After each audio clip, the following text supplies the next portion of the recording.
Hello, അപ്പോൾ ദേ നമ്മുടെ Malaysian വ്ളോഗിൻ്റെ next പാർട്ടാണ്. അപ്പോൾ നമ്മൾ ജെന്നി ഹൈലാൻഡ്സും അതുപോലെ നമ്മുടെ ചെയിൻ സ്വീറ്റ് ടെമ്പിളൊക്കെ കണ്ടിട്ട് നമ്മൾ നേരെ ഫുഡ് കഴിക്കാനായിട്ട് വന്നതാണ്. അപ്പോൾ നമ്മൾ ആനന്ദഭവനിൽ നിന്ന് ഫുൾ കേരള ഫുഡായിരുന്നു കഴിച്ചിട്ടുണ്ടായിരുന്നത്.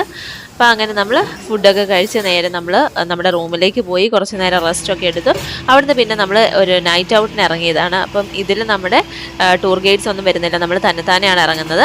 അപ്പോൾ അതേ നമ്മളിപ്പോൾ കാണുന്നത് അവിടുത്തെ വേസ്റ്റ് എടുത്തുകൊണ്ട് പോകുന്നു. അവിടെ ഓരോ സ്ഥലങ്ങളിൽ നിന്നും വേസ്റ്റ് കളക്ട് ചെയ്തവർ ഈ വണ്ടിയിൽ കയറ്റി വേസ്റ്റ് കൊണ്ടുപോവാണ്. അപ്പോൾ അതാണെന്ന് തോന്നുന്നു നമ്മുടെ മലേഷ്യ ഇങ്ങനെ ഫുൾ ക്ലീൻ ആയിട്ടിരിക്കുന്നത്. എല്ലാം കറക്റ്റ് സമയത്തിന് ക്ലീനിങ് ആണെങ്കിലും എല്ലാം ആൾക്കാർക്കൊന്നും ഒരു ബുദ്ധിമുട്ടില്ലാതെ എല്ലാം നല്ല രീതിയിലാണ് അവർ നല്ല പ്രോപ്പറായിട്ടാണ് എല്ലാം ചെയ്യുന്നത്. സോ അങ്ങനെ നമ്മൾ നേരെ ഇപ്പം നമ്മൾ പോകുന്നത് നമ്മുടെ തൊട്ടടുത്തുള്ള മെട്രോ സ്റ്റേഷൻ പിടിക്കാനായിട്ടാണ് കേട്ടോ. നമ്മുടെ ഹോട്ടലിൻ്റെ തൊട്ടടുത്ത് വരുന്നത് ഏത് മെട്രോ